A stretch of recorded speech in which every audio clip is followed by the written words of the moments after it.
ताड़ के 5,000 इधर 10,000 इधर कर दिया गया। सरकार ने बैठ दिए न्यारे जो के बिल्कुल, आप बिल्कुल ठीक कह रहे हैं ठाकुर साहब। जितना सरकार ने अब हमारा यह है कि हमको नया परिसीमन कराना चाहिए। उस नए परिसीमन के तहत हमारी सीटें ठीक हो। 17 लोक विधानसभा तो रिजर्व हैं, उनमें से 5 ऐसी हैं भवानी खेड़ा जैसी कि जिनको राजपूत चाहें जिसके चले किसी के भी तिलक कर दें तो वही जीत जाए।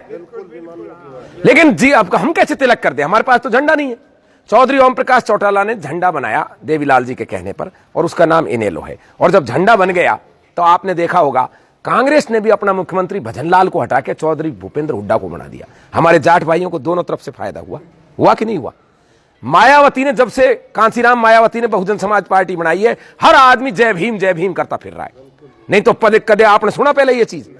दोनों तरफ से हमारे दलित भाइयों को फायदा हो रहा है। उधर मुलायम ने जब अहीर के लिए समाजवादी पार्टी बना दी, आज आप देख रहे हो मुलायम भले ही 5 सीट जीते हो, लेकिन हमारे यादव भाई 45 पहुंच गए लोकसभा के अंदर। क्यों पहुंच गए? कांग्रेस भी टिकट दे रही है, बीजेपी भी दे रही है, बीएसपी भी दे रही है, जेडीयू भी दे रहा है, सब देंगे उनको। तो ये स्थिति कब आती है? जब अपना झंडा हो। और जिनके झंडे होते हैं उन्हीं के डंडे होते हैं। भाई जिनका झंडा होगा उन्हीं का तो डंडा होगा।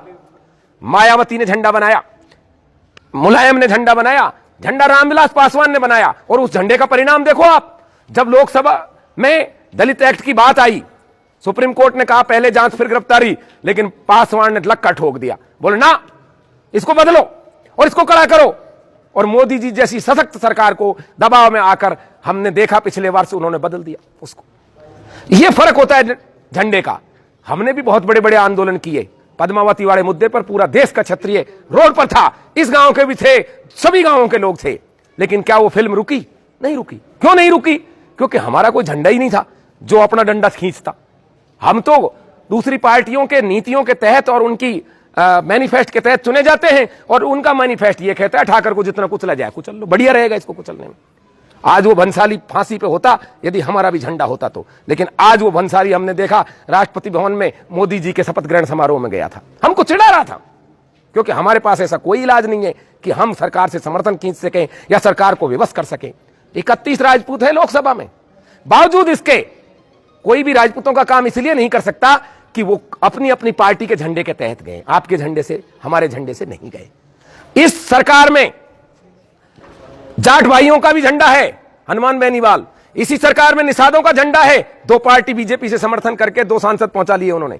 पासवान का है, अकाली भाइयों का है, सरदारों का, मराठाओं का है, लेकिन हमारा नहीं है। क्या हाल है? जो हमारे झंडे हुआ करते थे, लोग हमारे झंडे के नीचे लड़ते थे, आज हमारा ही झंडा नहीं है। झंडे का फर्क यह होता है, राजा मान सिंह जी और हम हकीम खान सूर दोनों अलग अलग लोगों के झंडे लेके आए। राजा मान सिंह जी किसका झंडा लेके गए?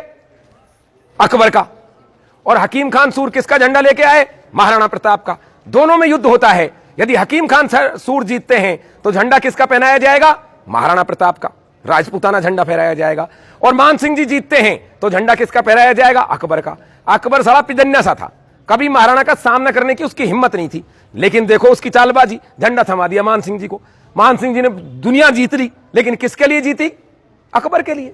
झंडा किसका टेक दिया? अकबर का। और यही कारण है कि वो सारा काल मुगल काल कहलाता है। बादशाह कौन कहलाता है? अकबर कहलाता है। ये झंडों की लड़ाई है। आज भले ही हमारे 31 राजपूत हों वहां, लेकिन वो हमारे झंडे के नहीं है, किसी और झंडे के हैं। आज ये राजपूत युवा बेरोजगार घूम रहे हैं। क्यों घूम रहे हैं बेरोजगार? इसलिए बेरोजगार घूम रहे हैं कि आगे से इनकी पैरवी करने वाला कोई है नहीं। ये वही हरियाणा है कि एक मुख्यमंत्री कहते थे यदि हरियाणा पुलिस में भर्ती होना है तो जाटनी की कोख से पैदा होना पड़ेगा। कहते थे कि नहीं कहते थे? आप बताइए। अभी क्या मतलब हुआ? ये जाटनी की कोख में जाए? भगवान ने जहां पैदा किया वहीं तो जाएगा ना आदमी। भाई ठुकरानी की कोख इनको मिली, इसमें इनकी कोई गलती है क्या? लेकिन इस चीज को आज दंड बनाकर पेश किया जा रहा है। ओम प्रकाश जी चौटाला जेल में हैं, किस खुशी में है? शिक्षक भर्ती घोटाले में, और सारे लोग उनका मजाक उड़ाते हैं। ये मजाक उड़ाने का विषय नहीं है, ये सीखने का विषय है। सीना तान कर वो कहता है कि मैंने अपने जाट भाइयों को मास्टर बनाया और मैं जेल में हूं, और जाट भाई भी सीना तान कर उसकी पार्टी को वोट देते हैं, आज भी देते हैं, चाहे भले ही बीजेपी जीती हो, लेकिन हर जगह 2-2, 3-3 लाख वोट उनकी पार्टी को मिले हैं। ये बात समझने की है। मुलायम सिंह कहते हैं मैं हर अहीर को करोड़पति देखना चाहता हूं, और कहते ही नहीं है बल्कि बना दिए। उत्तर प्रदेश में 50% एसडीएम आपको यादव जाति से मिलेंगे। और यह कहा जाता है जब किसी यादव के घर कोई बच्चा पैदा होता है, बधाई आज ही दे दो, 20 साल बाद ये एसडीएम बनने वाला है, ऐसा कहा जाता है उत्तर प्रदेश में। तो भाई ये जो मुलायम सिंह यादव है या चौधरी ओम प्रकाश चौटाला है, ये राजपूतों में कोई पैदा नहीं हो सकता क्या? क्या इन बच्चों के बारे में कोई विचार नहीं कर सकता क्या?